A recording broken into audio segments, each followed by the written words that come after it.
Hello everyone, आप सभी का द पीएससी प्रिपरेशन पर स्वागत है। आज हम 25 फरवरी 2026 से बनने वाले सभी करंट अफेयर को कवर करेंगे।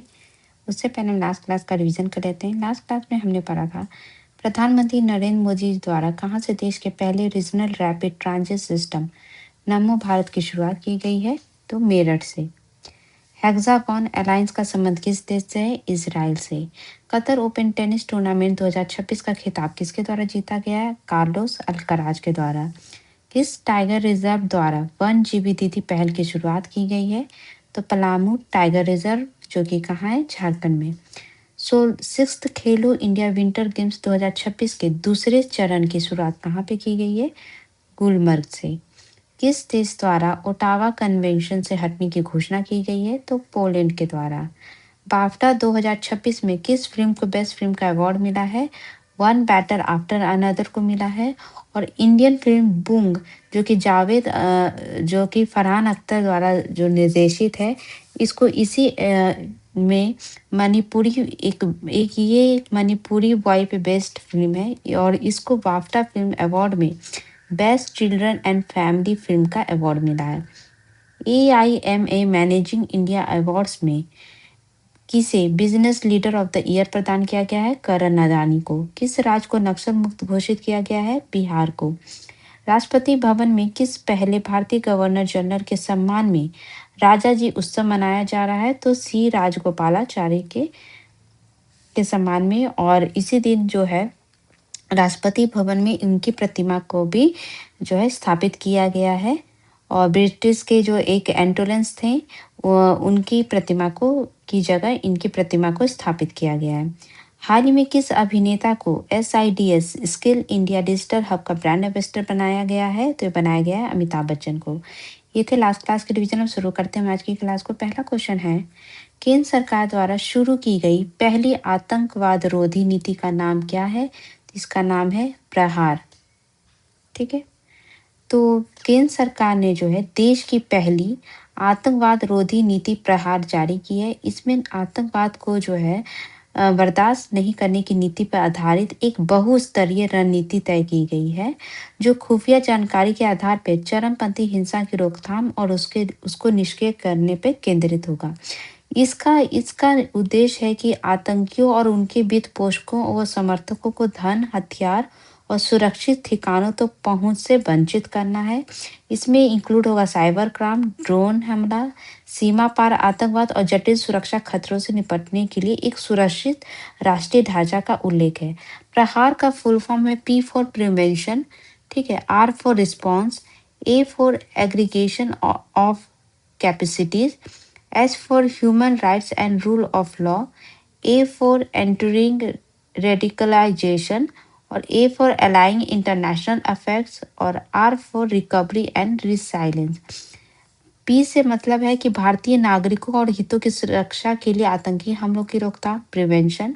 R फॉर रिस्पॉन्स है, इसका मतलब है खतरों के अनुरूप और तुरंत रिएक्शन देना। A फॉर है एग्रीगेशन ऑफ कैपेसिटी, मतलब सरकारी दृष्टिकोण में तालमेल और आंतरिक क्षमताओं का एकीकरण। H for human rights and rule of law से मतलब है खतरे कम करने को मानवाधिकार और रूल ऑफ लॉ पे बेस्ट प्रक्रिया। A फॉर एंट्यूरिंग रेडिकलाइजेशन का मतलब है आतंकवाद को बढ़ावा देने पे कंट्रोल और जिसमें कट्टरपंथी भी शामिल है। A फॉर अलाइंग इंटरनेशनल अफेक्ट, आतंक के खिलाफ इंटरनेशनल कोशिश का नेतृत्व और समन्वय करना। और R for recovery and resilience का मतलब है सामूहिक सामाजिक मजबूती के साथ हमले से रिकवरी और सहनशीलता को बढ़ावा देना। ठीक है, नेक्स्ट क्वेश्चन है, भारतीय वैज्ञानिकों द्वारा अल्जाइमर बीमारी के लिए खोजे गए सक्रिय अणु का नाम क्या रखा गया है? तो ये रखा गया है I43। तो पहले जाने अल्जाइमर क्या है। अल्जाइमर जो है इसको स्मृति लोप भी कहा जाता है हिंदी में। इसमें क्या, ये एक तरीके के मस्तिष्क शिथिलता मतलब डिमेंशिया का बीमारी है, जिसमें क्या होता है कि मस्तिष्क की जो कोशिकाएं हैं वो धीरे धीरे सिकुड़ के नष्ट होने लगती हैं, जिससे क्या होता है कि आदमी की याददाश्त, सोचने समझने और निर्णय लेने, पहचाने और बोलने की क्षमता प्रभावित होती चली जाती है। तो इसी बीमारी के लिए भारतीय वैज्ञानिकों के द्वारा जो है इसके उपचार और निदान के लिए I43 नाम का एक जो है अणु या मॉलिक्यूल कहें उसको विकसित किया गया है। ये विकसित किया गया है एम्स, IIT BHU और NII national institute of immunology के संयुक्त टीम के द्वारा। अब I43 जो है ये डुअल एक्शन के तहत काम करेगा, मतलब ये डायग्नोसिस भी करेगा बीमारी का और उसके लिए उपचार थेरेपी भी लाएगा। ये अणु क्यों इम्पोर्टेंट है? क्योंकि जो नॉर्मल जो दवाएं होती हैं वो ब्रेन के जो है सुरक्षा कवच, जिसको ब्लड ब्रेन बैरियर कहते हैं, उसको पार नहीं कर पाती है। लेकिन ये जो I43 है वो सीधे जो है मस्तिष्क के अंदर जाने में सक्षम है। तो इसलिए जो है ये बीमारी बहुत, ये जो मॉलिक्यूल है ये बहुत इंपॉर्टेंट माना जा रहा है। और ये जो अणु है ये दिमाग में जमा होने वाले एल्माइड बीटा प्लाक की पहचान करेगा और उस एंजाइम को रोकता है जो याददाश्त के लिए जरूरी रसायन एसिटाइलिकोलिन को नष्ट कर रहा है।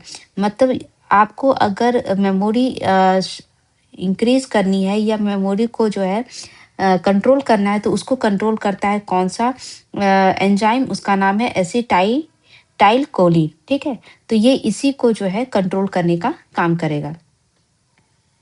ब्रेन पार्ट से कुछ स्टैटिक फैक्ट देखें तो ब्रेन के जो है कुछ लोब्स होते हैं, जैसे कि एक होता है फर्स्ट पैरेटल लोब, जो कि प्रोसेस करता है sensory information such as touch and special perception को काम करता है। फ्रंटल लोब होता है जो कि वॉलेंट्री मूवमेंट और जो कॉग्निटिव फंक्शन होता है उसको कंट्रोल करता है। टेम्पररी लोब जो है यहाँ पे होता है, ये जो सुनने और समझने की जो क्षमता होती है उसको कंट्रोल करता है। ऑसिपिटल लोब जो होता है ये पीछे की तरफ होता है, जो कि विजुअल मतलब देखने से रिलेटेड होता है, जैसे कलर, शेप और मोशन, ये सब चीज को जो है कंट्रोल करने का काम जो है ऑसिपिटल लोब का होता है। फिर होता है स्पाइनल कॉर्ड, इसका जो ये ब्रेन और बॉडी के बीच जो है मूवमेंट कराने और उनके बीच जो कम्युनिकेशन प्रोवाइड करने का काम करता है। सेरेबेलम जो होता है ये बेसिकली जो होता है ये बैलेंस, बॉडी को बैलेंस, पोस्चर मेंटेन और मसल मूवमेंट से रिलेटेड है। ठीक है, नेक्स्ट क्वेश्चन है, मिलानो और कॉर्टियो विंटर ओलंपिक्स 2026 में किस देश की आइस हॉकी टीम ने 46 साल बाद गोल्ड मेडल जीता है? तो जीता है अमेरिका ने, और किसको हरा के? कनाडा को हरा के ये खिताब जीता है। हालांकि कनाडा का जो जो नेशनल गेम है वो आइस हॉकी है, लेकिन उसके बावजूद जो है अमेरिका के द्वारा ये जीता गया है। तो ये अमेरिका का 46 साल बाद जो है ये खिताब है, जो कि गोल्ड मेडल इसमें जीता गया है।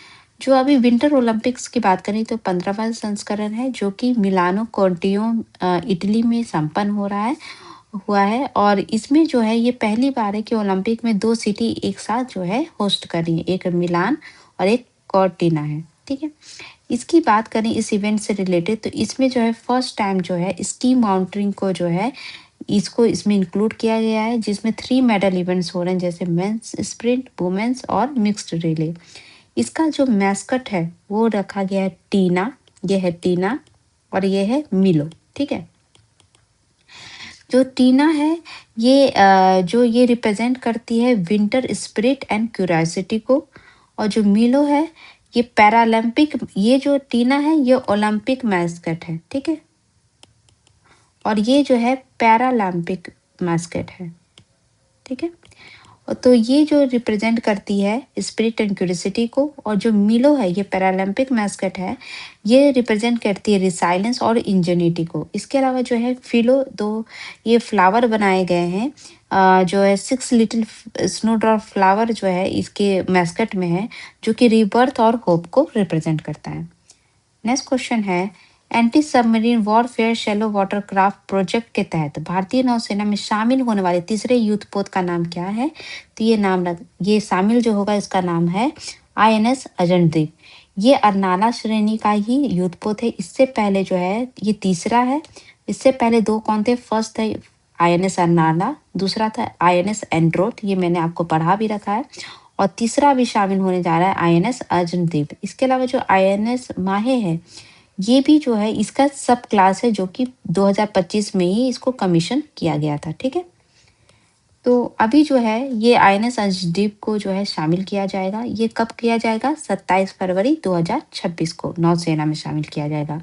ये कहाँ पे किया जाएगा? चेन्नई पोर्ट पे किया जाएगा, और ये किया जाएगा पूर्वी नौसेना कमान का ये हिस्सा बनेगी। और इस समय जब कमीशन किया जाए इसके मुख्य अध्यक्ष कौन होंगे? नौसेना प्रमुख एडमिरल दिनेश कुमार त्रिपाठी। ये 8 जहाज़ों वाले anti submarine warfare shallow watercraft project का तीसरा जहाज है और इसका जो निर्माण किया गया है वो कोलकाता के garden rich ship builders and engineers द्वारा जो है इसका निर्माण किया गया है। और आईएनएस अजदीप की विशेषताएं ये है कि इसको डॉल्फिन हंटर कहा जाता है। क्यों कहा जाता है? क्योंकि ये दुश्मन की पनडुब्बियों का पता भी लगाता है और उसको नष्ट करने में माहिर है। इसमें क्या-क्या इंक्लूड किया गया है? इसमें अभय सोनार, हल्के टॉर्पीडो और एएसडब्ल्यू रॉकेट ये सब शामिल है। इसका अजद्वीप जो नाम है ये कारवार तट के पास स्थित ऐतिहासिक जगह के नाम पे इसका नाम अजद्वीप रखा गया है। नेक्स्ट क्वेश्चन है, हाल ही में बोटानिकल सर्वे ऑफ इंडिया द्वारा किस पूर्वोत्तर राज्य में स्ट्रोबिलेंथिस खसियाना नाम की दुर्लभ पौधे की प्रजाति पाई गई है? तो पाई गई है मेघालय में।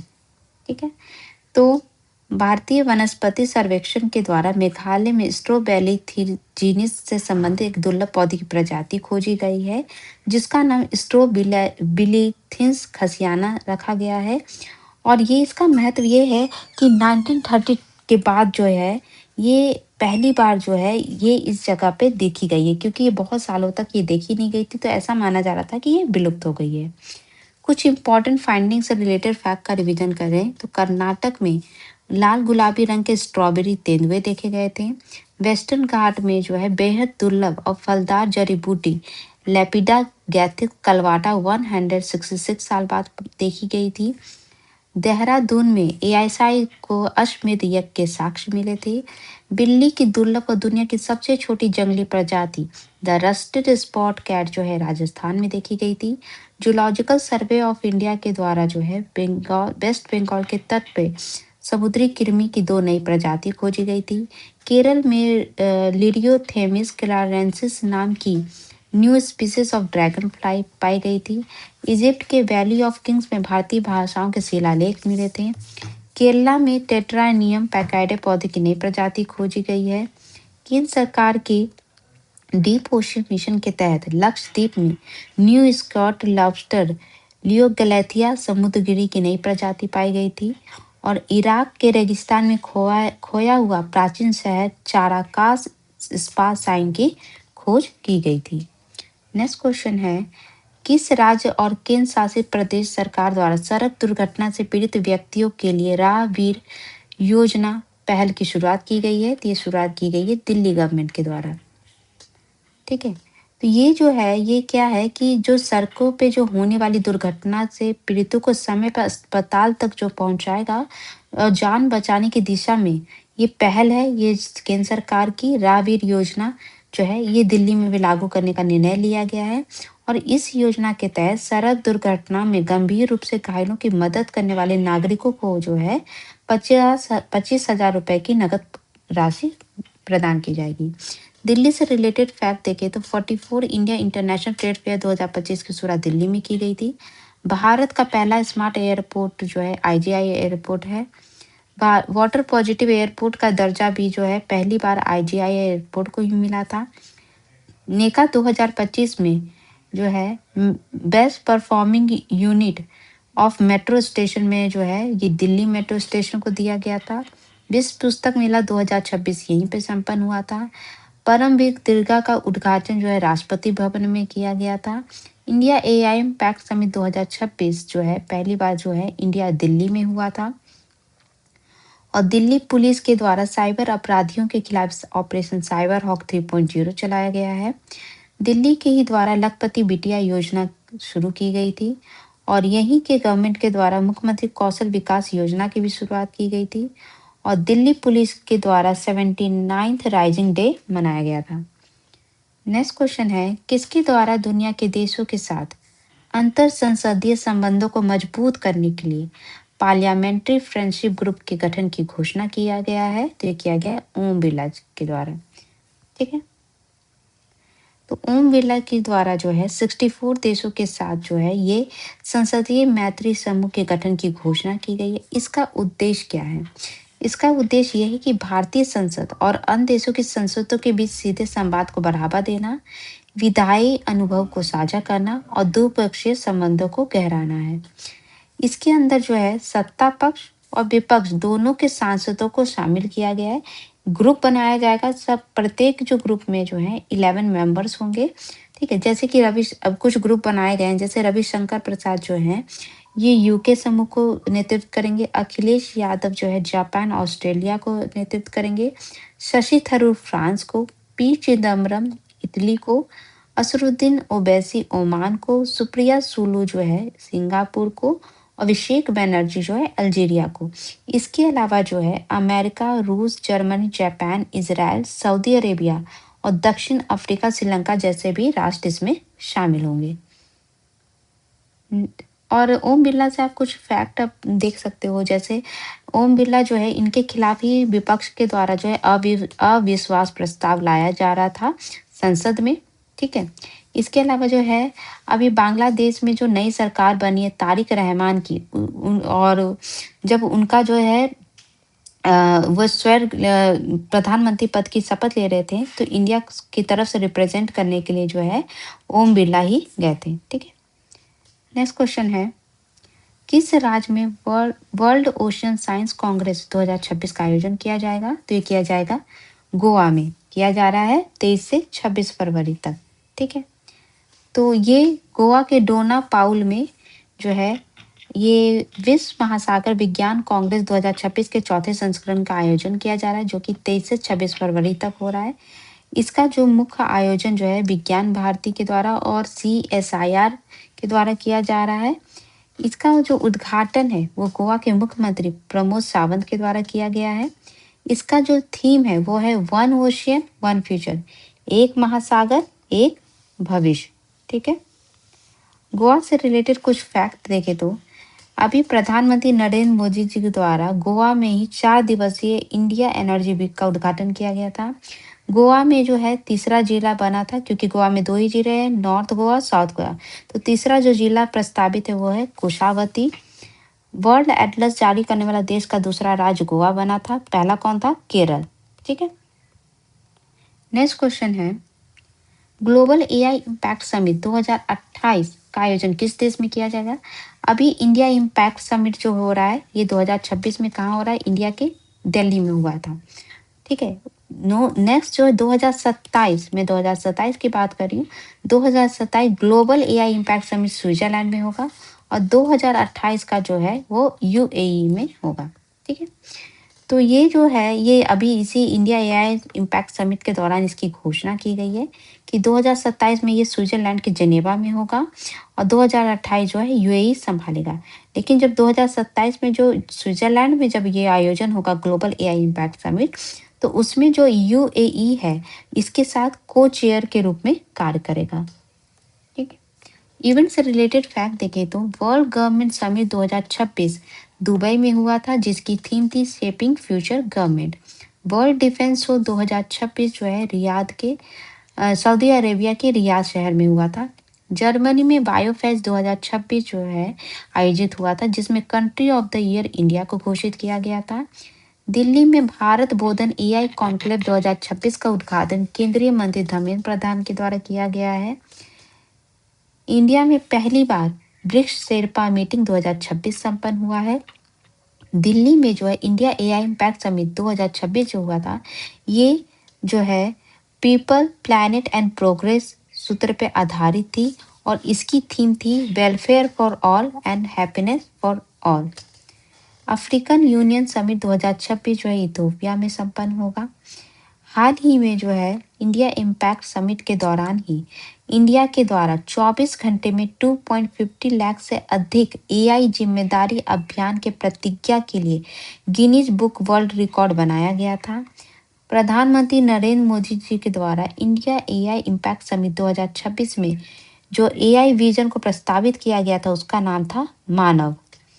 इसके अलावा जो है इसी इंडिया AI इम्पैक्ट समिट के दौरान दिल्ली डिक्लेरेशन अपनाने को लेकर जो है 88 देशों ने जो है और संगठनों ने हिस्सा लिया है। नेक्स्ट क्वेश्चन है NCERT और शिक्षा मंत्रालय द्वारा शुरू की गई जादुई पिटारा का संबंध कितने आयु वर्ग के बच्चों से है? तो ये 3 to 8 ईयर के बच्चों से संबंधित है। ये बेसिकली क्या है? ये बेसिकली एक डिजिटल प्लेटफ़ॉर्म है जिसमें बच्चों के लिए खेल-खेल में शिक्षा के उद्देश्य को बनाया गया है। इसका उद्देश्य है कि जो न्यू एजुकेशन पॉलिसी 2020 है, इसके तहत जो फाउंडेशनल स्टेज के बच्चे हैं, उनको तैयार करना कि बच्चे रटे नहीं, रटने से दूर होके वो कहानियों और एक्टिविटी के थ्रू जो है, वो पढ़ाई को समझें। ठीक है? इसके लिए जो है इसमें डिजिटल सामग्री इसमें इंक्लूड किया गया है इस डिजिटल प्लेटफ़ॉर्म में, जैसे कहानियाँ, पहेलियाँ, बुक्स वगैरह। इसको 13 भाषाओं में ये जारी किया गया है। इसमें एआई चैटबॉट्स लगाए गए हैं 3, जिसमें एक है कथा सखी, जो कि कहानियों से रिलेटेड है। एक है पैरेंट तारा, अभिभावक तारा, जिसमें माता-पिता को घर पे बच्चों के लिए जो है एक्टिविटी सुझाया गया है। एक है शिक्षक तारा, टीचर तारा, जिसमें शिक्षक को कक्षा में पढ़ाने के नए तरीके बताए गए हैं। नेक्स्ट क्वेश्चन है, किस राज्य या केंद्र शासित प्रदेश में तिब्बती नव वर्ष लोसार महोत्सव मनाया गया है? तो अभी मनाया गया है कहाँ? लद्दाख में। तो ये जो है लोसार का ये मतलब होता है, लोसार मतलब होता है, लो का अर्थ होता है वर्ष, ठीक है, ईयर होता है, और सार का मतलब होता है न्यू। ठीक है, तो ये न्यू ईयर एक त्योहार है तिब्बतियों का, और ये त्योहार मनाया जाता है बुराई पे अच्छाई की जीत और नए साल के आगमन का ये प्रतीक है। और ये 15 दिनों तक ये चलता है ये। और ये इसकी अगर हम हिस्ट्री जाने तो ये तिब्बती कैलेंडर के में जो है 17वीं शताब्दी में जो राजा जैमयांग नाम ग्याल थे, उनके समय से ये शुरू हुई थी। और ये जो वर्ष 2026 में लोसार फेस्टिवल मनाया जा रहा है, ये तिब्बती कैलेंडर के अनुसार ये फायर हॉर्स का वर्ष है। ठीक है, कुछ इंपॉर्टेंट फेस्टिवल से फैक्ट देखें तो आसाम के द्वारा जो है बगुरुम्बा नृत्य, जिसको तितली नृत्य कहते हैं, वो आसाम में मनाया जाता है। राजस्थान में इंटरनेशनल कैमल फेस्टिवल 2026 बीकानेर में मनाया गया था। तेलंगाना में एशिया का सबसे बड़ा आदिवासी महाकुंभ समक्का सरक्का मेदा, जिसको हम मेदाराम जातारा भी कहते हैं, इसका आयोजन किया गया है। कल मैंने आपसे पूछा था कि किस राज्य में एशिया का सबसे बड़ा आदिवासी महाकुंभ समक्का सरक्का का आयोजन किया गया, जिसका सही आंसर है मैंने अभी जो बताया, तेलंगाना। ठीक है, आज का क्वेश्चन है कि हाल ही में प्राइम मिनिस्टर ऑफिस को किस नए भवन में स्थानांतरित किया गया है? कर्तव्य भवन, सेवा तीर्थ या परमवीर दीर्घा? तो इसका आंसर आप मुझे कमेंट बॉक्स में दीजिएगा। और इससे रिलेटेड जो पीडीएफ है वो आपको टेलीग्राम चैनल पे मिल जाएगा, जहाँ पे आप टेलीग्राम चैनल ज्वाइन कर लीजिए। इस क्लास से रिलेटेड जो पीडीएफ आपको वहाँ प्रोवाइड हो जाएगा। तो ये थे आज के important current affair. I hope आपको क्लास अच्छी लगी, तो प्लीज़ चैनल को लाइक शेयर सब्सक्राइब जरूर करिएगा। Thank you so much.